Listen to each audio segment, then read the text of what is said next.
free right now. The First Alert team, named best in Georgia. Thanks for watching News 12 on your side. Parker's Kitchen is proud to partner with Wrdw Project to help empower veterans and their families. When you round up at Parker's, we'll make sure to match 25% of your donation to support local veterans. Live from Augusta, breaking news. And we begin with breaking news as neighbors in Aiken County are being asked to evacuate as crews respond to brush fires. One is near New Holland Road and Glass Rope Lane. The other is near Vaucluse Road. Evacuations have been ordered at this time. With that, let's bring in your Kennedy Payne. She is live near Glass Rope Lane. Kennedy, what do you know so far about these fires? I was listening into the Fastcast, and it sounds like they are trying to get those residents out of that area. Yeah, right now it's all about evacuations. It's all about making sure that people are safe. So it is a mandatory evacuation. You cannot enter some of these roads regardless of whether or not you live down the street. We were actually, News 12 crew was driving down the road and they have plenty of roads blocked off. They have a deputy sitting right there. You cannot, again, get past these roads. I'll actually go ahead and show you one of these deputies right here on New Holland and Cooksbridge Road. So they have issued a code red for this, and they do have evacuation at Shaw's Fork Road and Glass Rope Lane. That's where they are evacuating people from. And again, these are mandatory evacuations. You can see this deputy, he is directing people. We've had dozens and dozens of people trying to get down this way, and he's informing them that there is a very large fire. We do have road closures at Highway 302 and New Holland, Shaw's Fork Road and Cooksbridge Road, and Shaw's Fork Road at Coleman Bridge Road.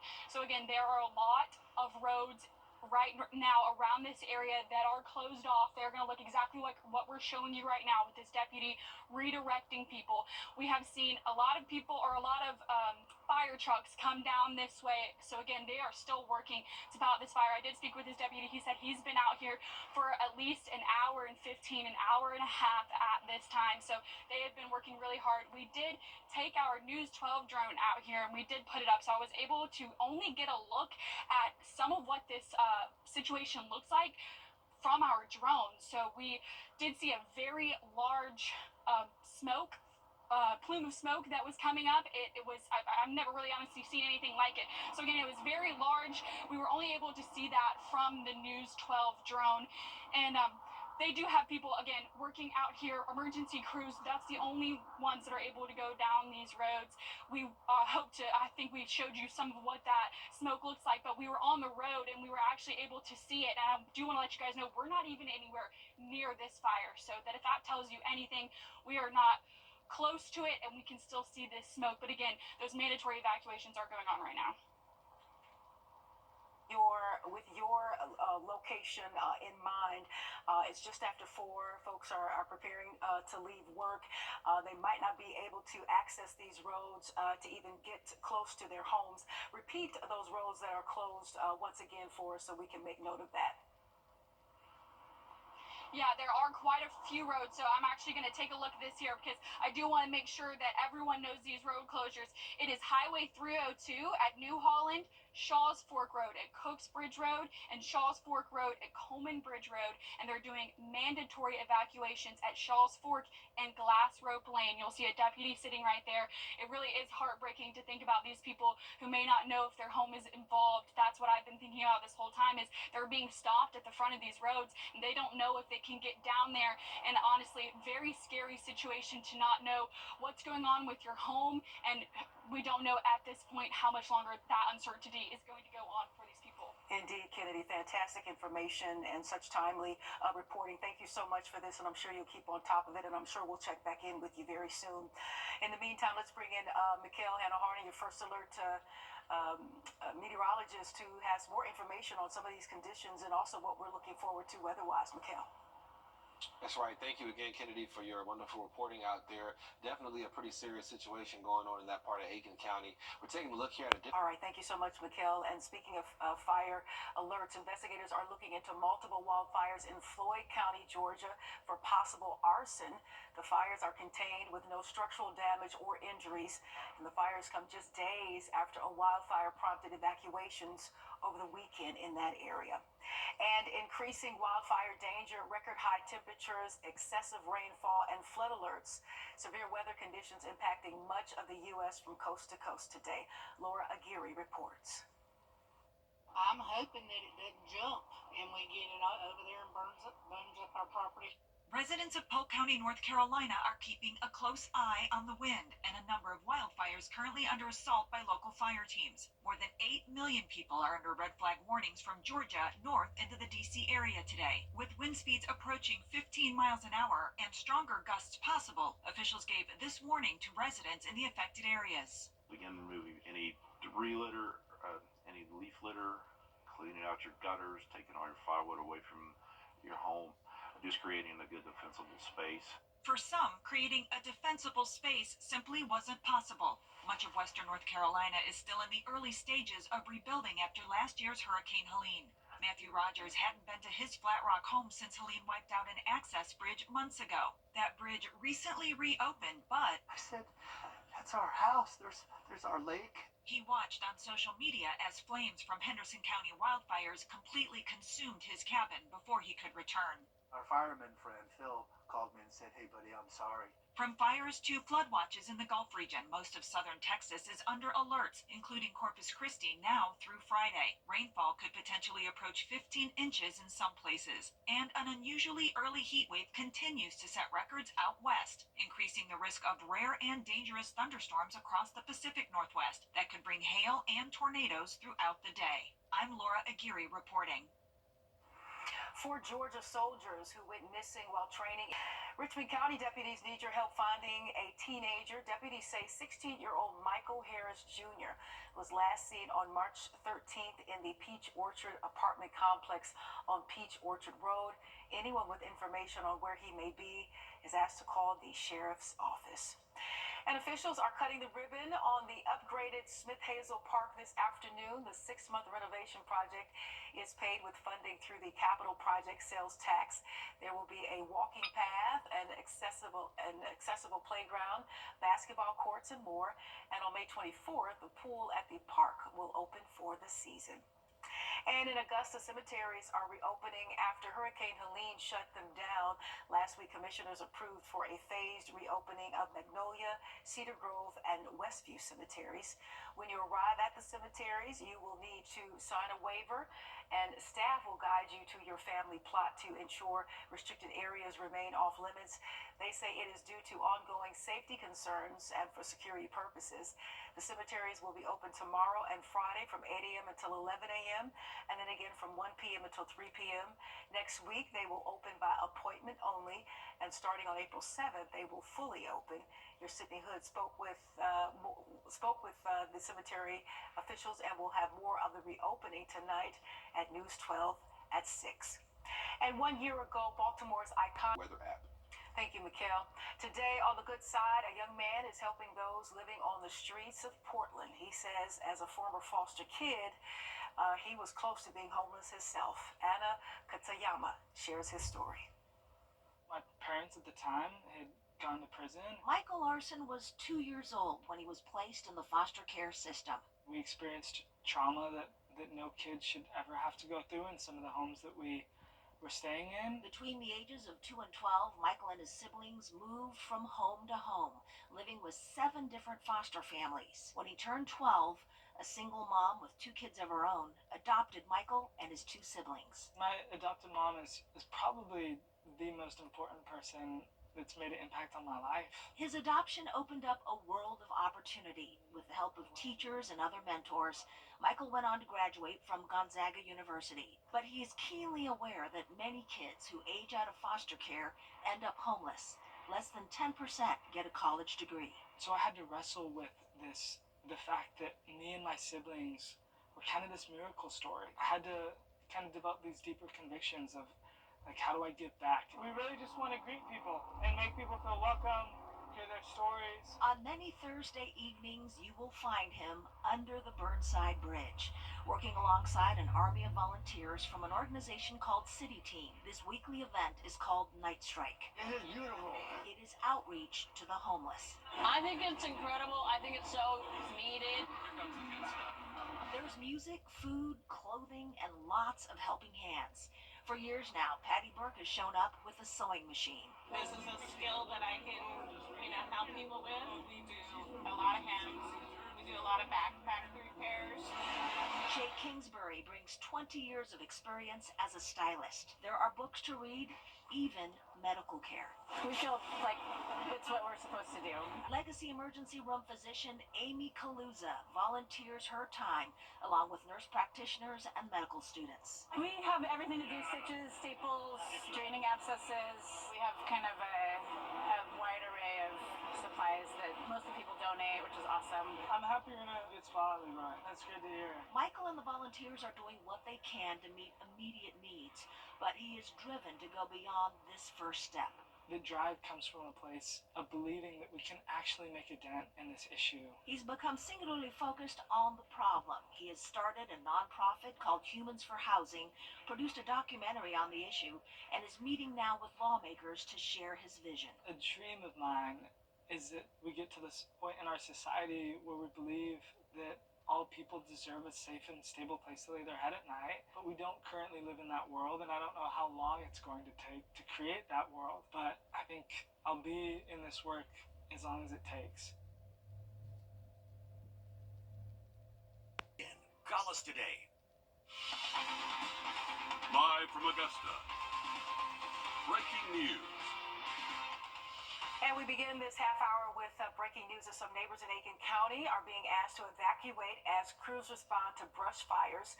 One is near Holland Road and Glass Rope Lane. There's also a second near Vaucluse Road. And at this time, there's no need for anyone to evacuate from that particular fire. However, that is not the case where your Kennedy Payne is live near Glass Rope Lane. Here now with an official from the Aiken County Sheriff's Office. And Kennedy, what information with this official can you give us at this time? Yeah, I'm actually going to let him answer some of these questions that we have, and some of the main concerns, of course, are these evacuations and some of these safety concerns that we have. Can you talk a little bit about what's going on evacuation-wise? Yeah, so we evacuated Glass Rope Lane, that entire road off New Holland Road due to the brush fire, large brush fire, roughly 30 to 40 acres in size at this point. I've talked with the fire department. Those residents have been asked to evacuate, and there's a shelter location at the Councilman Baptist Church where they can go to. Do we have any structures right now? I mean, this is 30, 40 acres. Is there anything, homes, anything that's being affected? No homes have been affected at this time. The fire department is doing a good job. State Forester's out doing a break around the fire, or a plow around the fire, and then structure protection at this point. When did this all start? Do we know what started as well? No idea what started. Roughly after 2 o'clock p.m. was when the call came in, and they got here and started, with the winds and everything, noticed the size of the fire. They started calling in extra resources. Yeah, so I mean, it is very windy out here. So is that something that's posing? Yeah, it could definitely pose a danger. You don't want it to jump a fire break. The sheriff's office is providing traffic control, all the intersections up here, blocking the roads off, so fire crews can get in and out and do their job. Yeah, can you explain to some of our viewers the importance of this mandatory evacuation? Whether or not you live on this road, it's really not safe for you to be down there. No, once the evacuation comes out, we put it out through a code red. That means, to get everybody out the house in case the fire, with the wind blowing the fire, pushing the fire in that direction. We want to make sure people's safety is utmost importance, to get out of their houses, and let the fire department, do their job if it was to get to a structure. Yeah, and so right now you said there's no structures, no homes. Are there a lot of homes in the area that y'all are worried about it spreading? Or? Their homes they're pretty spread far apart. But the main goal of the evacuation was to get people out of those houses in case the fire got to that area. We won't want anybody in danger as far as that goes. So to get them out of there. And do you have it updated all on the fire, what it's looking like? Are we close to it being out? The fire department, they're trying to do a plow around the entire perimeter of the fire. And once they do that, everything will be contained within that perimeter. And then it's just of watching, make sure it doesn't jump the break, and then protect the structures if need be. So. And how long have you guys been out here? How long do you guys plan to be out here? Don't know how long we're going to be out here. The fire department, the state forester is still working. The sheriff's office is going to be here blocking these streets as long as they need us to stay here. We got out here a little after 2 o'clock, like I said earlier, so not sure how long we're going to be out here though. Yeah, and last question, kind of, what's the main thing that people, especially who live in this area, need to know right now? What is some tips that they just need to take into consideration? Yeah, just to avoid the area. There's a lot of fire crews out here, sheriff's office personnel blocking these intersections. So we want people just to avoid the area at all possible, just so everybody can do their work. And, we don't cause any accidents. So just to avoid the area is the main concern at this point. Yeah, absolutely. Well, thank you so much. And he's given us great information, guys. Again, if you do live in this area, there are mandatory evacuations. It is a code red. Make sure that you keep yourself safe.